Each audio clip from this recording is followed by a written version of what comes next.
getting in here like 2:07. Yeah, I did, and then I ended up.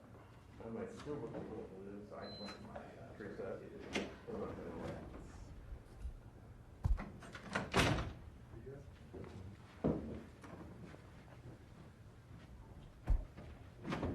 Yeah. Sounds like we'll be about 5 minutes past. I mean, I would be disappointed if it was on time, right? Because I am now used to the Miami time vibe that happens in this conference room.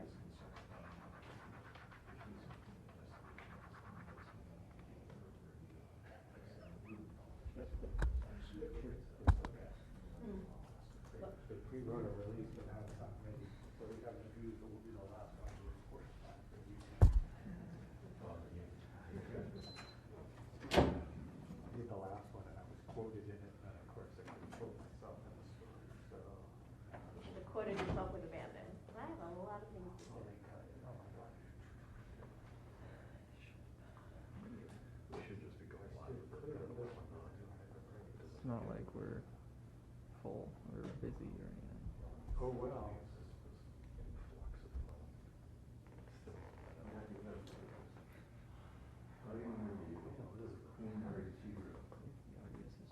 What's this? 1 p.m. There's a great interview with Queen Mary Tudor. Yes. So did everybody else. I know. Everybody's so ridiculous. I am. Yeah, I am. I think I'm You're not planning to work out of the office tomorrow, but I'm nearby, so if you wanted to like grab coffee or something. I live like 5 minutes from the Capitol. I just haven't been. but I'm not gonna open anything. Yeah, he was on conference stuff. He was in training. I'm on He couldn't get out of it. I think I figured it out. I haven't plugged into it yet. I think we're good. I was like, okay. I mean, it's kind of. Audio test, check 1 2 3 4 5 6 7 8 9 10. Audio test, check 1 2 3 4 5 6 7 8 9 10. Audio test, check 1 2 3 4. Thank you, sir. Yeah. Right. Or are you heading right to Portland after this? It's like one day I was going absolutely nuts because the station couldn't see me on live view. I don't even know if they'll kick me out of I it. looked down Okay. and it wasn't plugged But I in. gotta go. I'm done. That's like, I've been waiting to see these guys. I'm like, hang on, let me push something. Oh, you're not done. Okay. You going on the junket with the governor next week? Which I'm good. Are you going to Norway or something? Finland. Finland, That's that's gotta it. be the Marco Elias junket. When did he finish? I was thinking Joe might go, he's a world traveler, so. That's right. Oh, yeah, he could, where did he get stuck? Estonia. That's right.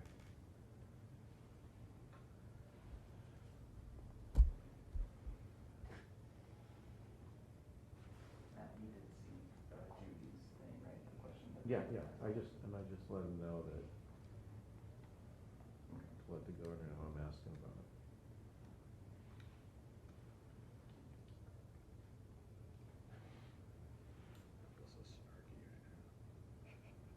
That's different from. Governor, would you somebody- apologize personally to Jason Mercier? Because he was gone for 1,000 days. Well, I was thinking, what science or data did he rely on? Or was it just the election 1 week later? So it's like, Oh, yeah. I mean, and So then I was, you know it'll happen, the center square, I can see the lead. Yeah. Trick or treat? Because he picks Halloween. I mean, Oh, yeah. why do you pick days that have other Yeah. potential, right? Don't do anything on April 1st. Maybe it's so it's memorable for people or something, you know, so they can be like, oh, it's on Halloween. Yeah, I haven't looked at a calendar, is that It's Monday? the Day Is of that the Dead. Sunday? It's just, you wait this long. All right, we can do done. All right, thanks, man. I was interviewing Senator, Curtis King today in North Bend. Pedro has been sent to vacuum car. When the governor's met, I'm sorry, what? So the governor he was at the Highway 18 interchange groundbreaking, and so I was hoping to ask him about other stuff, and they wouldn't let me talk to governor. But Curtis King drove over, and then 10 minutes after I get Curtis King, I get the advisory about this. I'm gonna ask him about, how do you think about all emergency days? We can grab them now. You got them now? No, Curtis King. Oh, Curtis. Oh, I see. Yeah, Yeah. they'll send out I'm sure they'll send out a release. They're still counting the days, right? It's 940 or something like that. I just am saying nearly 3 years. By the time it ends, it'll be almost. Yeah, because end of August, so Yeah. that's I'm not doing the days, I'm doing the months or years or whatever, but. It's a Monday, so. Okay.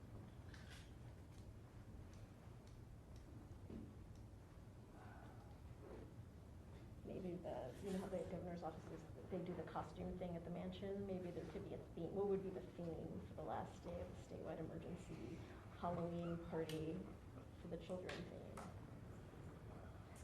Freedom, I don't know. You could just reimpose it. Or you could dress like a COVID spike, Oh, yeah, that would go be. over well. Are they renovating that mansion? What are they doing into the parking lot? They're building, so the press houses, I'm waiting to get an update. Our press houses are coming down, because we're in this building now. The building next door to the press houses is the Republican office building. That building is coming down too, because it's like that was a temporary building that was built in the 30s, and it's like a sick house, basically. Like, they've had all sorts of issues there for years. So that building's coming down. And then the building that they're putting in the governor's lot is another temporary building, but you saw, like, it didn't look super temporary to me. No. Like, it's a full-on construction zone there, and that's where they're moving all of the Senate, everyone who's in Newhouse is moving into that building. And then it's Because like they're renovating that building? they're taking it down and Oh, then they are? rebuilding it. Yeah, Oh, that wow. building, it doesn't have, what is it, the barrier, it's, people got sick. There was like sewage coming out of the walls in the basement one year. Like, it was not a good place. Is that, I thought that was just, no. You mean And the so- new house, or was it the one next to it? It's the one right next to the old press houses. And then Okay, right once next they're to done, Where Pam Roach is. and once they're done building that, then the library is gonna get the state library, which is a lobbyist hangout. It's the old library building, but, that's gonna get renovated, and then those people are gonna move into. So that temporary housing is gonna be a lot Oh. of people moving once they finish one project. James? People move out of a different building. Oh. We're the only ones that luckily didn't have to go into Where are you a. guys now? We're on the first floor of this building. Right, in so two you're offices, below? right directly underneath Right. here.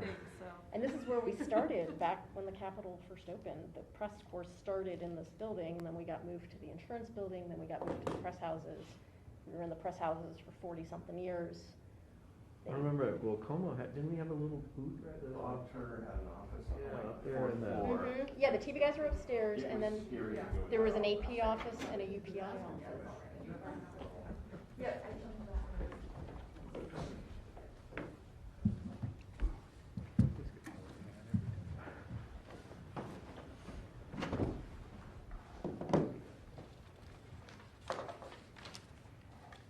How we doing? Everybody set? Good afternoon. Before we talk about our announcements today, I want to reiterate Trudy's and I condolences for the families of the 10 victims of the plane crash in Whidbey Island. It is a tragedy that has affected everybody in the state of Washington to see such a loss of life in a beautiful place at a beautiful time. Every one of those people and their families, our hearts are with them. Each one of those losses is specific to their families. I do want to comment, though, on Sandy Williams of Spokane, who was such a great community leader in the cause of justice at the Maxey Center. Her leadership is going to be a great loss to Spokane, but our hearts go out to all of the families. The loss of Queen Elizabeth is something of worldwide import, and I think that if there's been a more extraordinary person in public life in the last multiple decades, it's hard to think who that would be. When I think of her, I think of a person who stood with Winston Churchill in the darkest days when democracy was under assault, and she has been a good friend of the United States and the democracy in the United Kingdom, and it is quite a life. We honor it. want to talk about where we are in our COVID journey. I'm confident now that we have reached a significant milestone in the COVID effort. We are now in a position to be able to continue our efforts against COVID in multiple ways without the necessity of an emergency order, a declaration by the governor of the state of Washington. Accordingly, I'm announcing today that the emergency declaration will lapse on October 31st. We don't need to spend a lot of time reflecting on the journey except to know we do have some more work to do against COVID. The effort against COVID will continue, but the necessity of an emergency order in order to accomplish those mission statements is no longer necessary. So it will end on October 31st. It has been a journey. When this started, we knew so little about this virus, but we knew something very profound, and that was it threatened the lives of millions of Washingtonians. Over the next 2.5 years, I exercised the authority granted by the legislature to issue 85 emergency orders to save lives in the state of Washington. And that was and is our priority, is to save lives in the state of Washington. Each one was tailored to do that, and I'm pleased to report that they have been significantly effective. Now, while we're grateful for the thousands of lives that have been saved, we know so many have been lost. But thankfully, our state has been resolute in the face of COVID. And we know we have saved tens of thousands of lives because we have acted together in the state of Washington. I think that Washingtonians can be appropriately proud of those efforts in taking care of their neighbors' lives that have saved so many. Comparing some of the fatality statistics, if we had not taken some of these actions, if we had had the same fatality rate of some of other states, just take Mississippi for an example, we would have lost an additional 19,000 lives of the state of Washington. Those are lives we saved because we acted, and we will continue now on the right course in the state of Washington. We're going to continue to use the tools that are at our disposal that do not necessitate an emergency order, including wearing masks under people's decision as appropriate. Vaccinations are now available. I just got my Omicron vaccination a couple hours ago. I hope others will join me. Very successful vaccine. COVID remains a dangerous disease. And I hope that others will consider getting a vaccination as Trudy and I did this afternoon. So we have more work to do. We're continuing it, but this tool is no longer necessary. I should note, too, that this does not eliminate some of the requirements under other state laws independent from the emergency declaration. For instance, there are continuing masking requirements under our Department of Health rules in hospitals and the like. So we are moving forward, but we're not done with our efforts against COVID. We are continued to be committed to the public's well-being using different tools at our disposal. Before I close about COVID, I just want to reiterate Washingtonians' appreciation for the healthcare workers in our state who have done so much to keep our families safe. These folks continue to work hard under the shadow of COVID. Anytime you have a chance to thank a healthcare worker, a nurse, a vaccinator, a physician, emergency room, a responder, a fire department, police department, say thanks. They deserve it after such a long period of intense work. We have some more work to do. I will be going to Finland, Sweden, and Norway beginning next week on a mission to continue to work with these countries to advance our high-tech economies. We'll be particularly focused on the ability to advance our clean energy economy. There's some good things that are happening in those countries. We want to share our ideas. As you know, we look forward to building electric ferries. We'll be looking at some new technologies in clean energy, including in building efficiency in these countries. And we'll be talking to some of the business leaders in these countries to look at business opportunities as well. This builds on a long-term great relationship between these countries and the state of Washington that is interwoven in our DNA of the state of Washington. The mission will include officials from the Department of Commerce. The Port of Seattle will join us. I had a discussion with our Port Alliance yesterday, the Seattle Chamber of Commerce, the University of Washington, Washington State University, and others. I am looking forward to this. I'm confident that we can continue growing green, clean jobs here by maximizing opportunities that I look forward to learning about in my discussions at these countries. I want to note some of our effort on our right-of-way success. You may have seen ongoing coverage of our efforts to reduce the number of homeless folks who are living in squalor along our right-of-ways, our highways, and our freeways. I'm pleased to report we're seeing results in those efforts. We're seeing it across our freeways. The recent work at I-5 in Dearborn, where there was a large encampment, that has been removed, and I'm pleased to say that there were 75 people in total that were provided additional housing opportunities as a result of that work. We worked with Just Care and REACH and the Regional Homelessness Authority.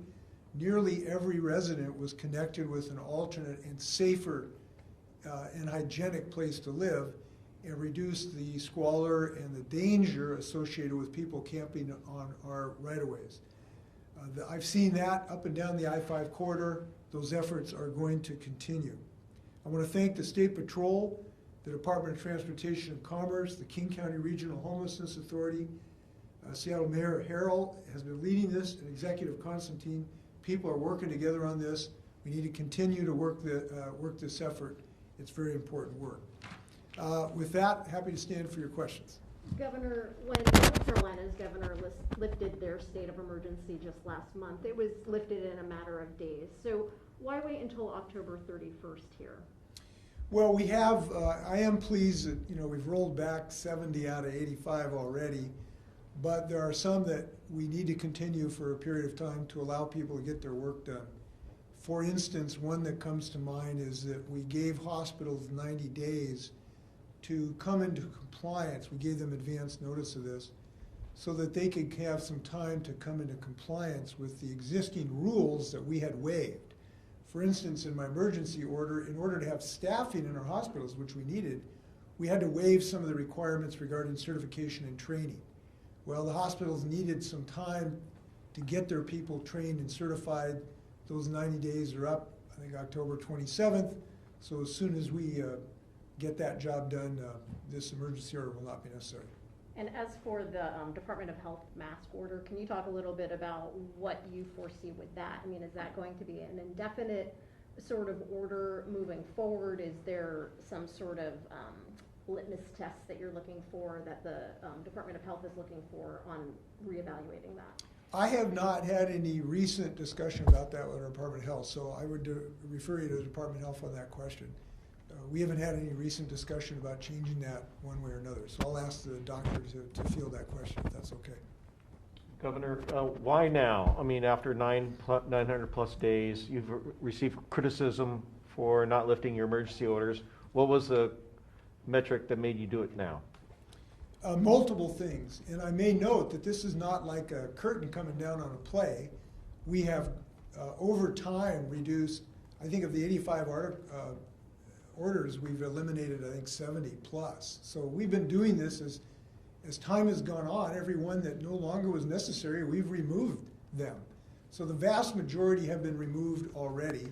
As I noted, there were some that we needed to continue, including this hospital one, so we can make sure that our hospitals could be adequately staffed. That was very important because COVID and everything continues to be a challenge. Those needed to continue for some period of time.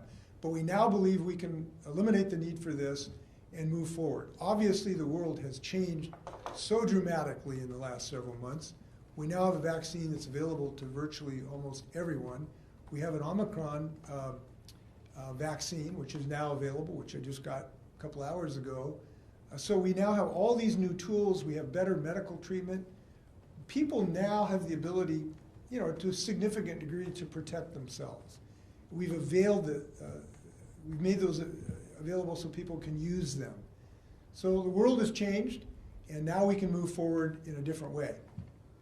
Why continue the vaccination requirement for some state workers? Well, because we want to have healthy people so that people don't miss work, and the vaccine still remains a very important thing. And we are able to do this as a manager. We're the management. So this is not done on the emergency order. It's done just because we're the employer. And the employer gets to make decisions in collaboration with the workers that keep them safe. We hate to lose people that, they miss a day of work. Sometimes we have to tie up a ferry boat because somebody's got COVID. So we want their people to be there and not get sick. We care about them individually, but we also care about them being able to do their job and provide services. That's very important. So that will continue. Governor, on the vaccine requirements, can you just clarify a couple of things? The health care, by lifting that requirement, that would also apply to firefighters, EMTs, and maybe local law enforcement working in jails, right? That's correct. So the emergency order will not require that for those EMT workers. But as I've indicated, for state employees who are under our management auspices, there will remain a vaccination requirement. Then on the health care, do you think lifting the mandate now will bring more people into the field, especially nursing, where there's been a shortage? I mean, do you see a correlation that those problems will be resolved? I think it will be small because the number of people we lost was actually quite small. It's in the area of like 2 or 3% because people stayed in employment. We found the vaccination requirement actually to be very successful because we had 96, 97% of people remained in public service, and they saved lives. And it was a heartbreak when they didn't. It was a real heartbreak when people lost their lives who were in public service who didn't get vaccinated. I think of a state senator. I think of a former state trooper who was very critical of us and then lost their lives because they didn't get vaccinated. That was very, very painful. But we saved a lot of people, including in state employees, because of this vaccination requirement. And 19,000 saved lives is not something to diminish. It's the size of maybe half the size of the baseball stadium. And so I consider saving lives a high priority and the right thing to do in the state of Washington. Governor, did your office consult with any disability rights organizations prior to making this decision?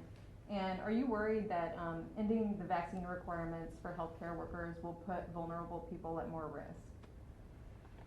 Well, individual healthcare employers still have the ability to make decisions in their own management realm. So this does not take that management authority away in consultation with unions and the like.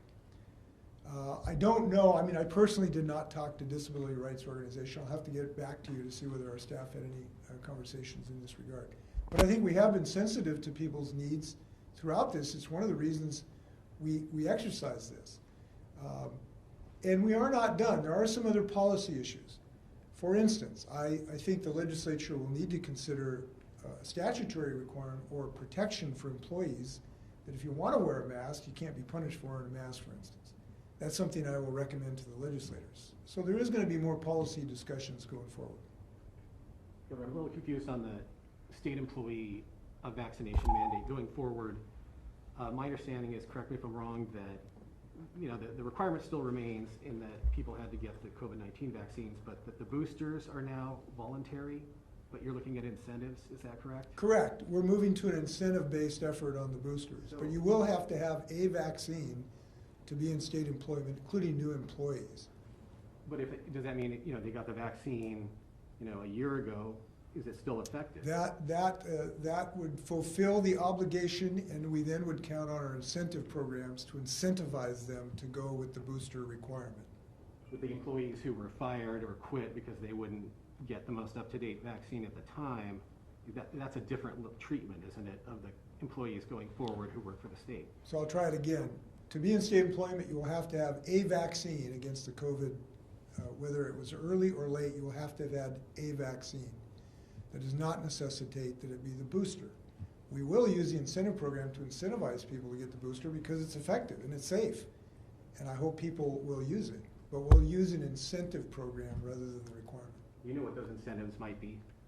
I don't have those in mind at the moment. I think we have some discussions with our unions about that that's ongoing, I think. I'll get you more info as it develops. Governor, I have a question about a letter you sent to the ombudsman regarding the Oakley Carlson case. Do you recall that letter? You asked basically for a review of the case and how the department was handling Department of Children, Youth and Family Services. Can you explain why you sent that letter? What are your concerns about the Oakley Carlson case? Well, I haven't seen the response from the ombuds, but I'm told that it basically said that the department complied with existing rules and regulations. They fulfilled their obligation under law. I'm pleased that that's the case. Obviously, we are all concerned about that case, and so I wanted to find out if there was anything amiss that had not been done correctly. And according to this letter, it came back and reported that the department had acted in compliance with existing rules and regulations. It doesn't mean that we're still not concerned about the case, but I'm pleased that we got that back. I've not read that letter. It's just been reported. It was a letter that you signed to the ombudsman asking. Yeah. I sent them a letter. We just got their response. Oh, you did? Okay. Yes, I asked them to review this. We just got the response this morning that cleared the department from wrongdoing as far as violating rules or regulations. But I haven't seen the letter. This has just been reported to me by staff. Governor, any thoughts on the Seattle strike or the Kent teacher strike? It seems like this happens every 3 years. What can be done to keep this from happening? Well, we want people to bargain in good faith as rapidly as they can for our children to be in school. I got to hold my new grandson first time today, and I hope he gets to start school on the first day without interruption. Fortunately, these things usually get worked out. It's always inconvenient for people when they do not, but we really hope people will bargain in good faith as rapidly as humanly possible so we can get these kids back into school. At what point will you step in, or will you? It's possible at some future date, but I don't have anything in mind. Special education staffing ratios are among the issues that have come up during this whole, during the strike. So do you think the legislature adequately did its part on that front, or do you think that more should be done specifically on those ratios next session? Well, as a person who believes special education educators should seat at the right hand of the Almighty, anything we can do to increase access to special education, I will be for. I don't have a specific proposal in mind right now, but I can say that it is of such benefit in changing kids' lives to get access. I will look for every opportunity to get them the best special ed they possibly can get. I am confident we can continue to improve access in the state of Washington given the needs of our children, which increase every year. The needs of our kids for special education seem to go up every year for a variety of reasons. So I'm sure there's more we can do, and we'll be back the next budget session. Governor, just wondered, California's enduring, obviously, record heat and wildfires. Has Washington, have you or the Washington officials been asked to provide any assistance, either in personnel to fight fires or anything related to their energy demands at this time? No, we have not, but Governor Newsom always wants Washington to join California in fighting climate change. And I'm always looking forward to California help Washington fight climate change, and we're doing that. In fact, we're going to be in a conference in October together in some of our joint efforts in this regard. Climate change is eating us alive. The climate deniers have been shown to be totally wrong and dangerous. And the massive floods and heat domes and lack of drinking water is now upon us. And the age of denial is gone, and the age of consequences have arrived. And I'm glad we have a state like California that is working in tandem with us to fight climate change. I think in some ways our laws are even ahead of California, but in some ways they might be ahead of us. So that's the root of this problem. There aren't enough National Guards personnel in the world to fight the forest fires that we're going to be exposed to. We have to fight climate change at its source, which is carbon pollution. That is the only way ultimately to stop forest fires from ravaging California and Washington State. It's the only way to stop our snowpack from being damaged at lower elevations. It is the only way to stop water from being so hot that our salmon can't survive. It's the only way our kids are going to be able to breathe in the summers to avoid the smoke from forest fires. That is the only solution. And I'm very pleased. In fact, today we're having a celebration today of some of the climate progress that we have made. I am thrilled that the federal government is now acting with the state of Washington by passing this clean energy bill that they've done with $300+ billion of investment. Now Washington has an ally in Washington, D.C., and that's great. But we'll need to continue our work because we are still not meeting our goals in the state of Washington. We have more work to do in the state of Washington, and I'll be calling on the legislators to take the next steps forward to deal with carbon pollution. It is the only solution to these problems. California did have a bit of a conundrum this week, though, in that they had to lean back on gas because of the strain on their grid. And so how do you, I mean, that's something that probably all states that are making this transition have to think about. If you're in a position where you're telling people, turn off the electricity, people are getting texts literally to make sure that the system doesn't crash. And they did have to rely more heavily on gas to produce this electricity during this time. So how can Washington State prepare in that way so that they're not faced with some of the challenges that California was? Well, fortunately, we have taken big steps in this direction in the passage of the Climate Commitment Act last year, which has created billions of dollars available to build the clean energy infrastructure, to give us clean electricity, to make our grid more reliable and more accessible and ultimately cheaper. We're making those huge investments today. We are moving forward. We've got the best, most aggressive clean grid laws in the United States. And I'm really pleased by that. But there's some more work we need to do. We need to stop digging the hole by hooking up to fossil fuels. Our Building Code Council took some good steps the other day to prevent digging the hole deeper of using dirty gas in commercial buildings after 2023. We need to do the same thing in residential situations so that we can clean up our grid so we don't chase our tail against climate change. So we are taking steps in that direction. But there's a lot of work to be done. I'll give you an example. To develop clean energy sources, solar farms, wind farms, battery storage, pump storage facilities, we have to site them. We have to find a place to put them. And we have to do some work to find out where the community can make rational, fair decisions about how to site these facilities. And when you site facilities, sometimes that generates some controversy. We are going to have to pull together to site these clean energy sources. It's one of the things I'll be talking to the legislature about. Okay, everybody else doing fine? Will we have to be wearing masks after October 31st to I'm sit sorry? in this? Will we have to wear masks after October 31st to sit in this room with you? I doubt it, but I don't know for sure. You got to talk to Jamie. You got to talk to Jamie. Before I leave, huge shout out to Sue Bird, Washington State's. I don't know, but we've had Bob Hubriggs, we've had Steve Hawes, but Sue Bird, I think, maybe tops them all. And what a thrill. She went out on top after one of the most incredible careers of all time in basketball. And my hats are off to Sue Bird. Thanks a lot.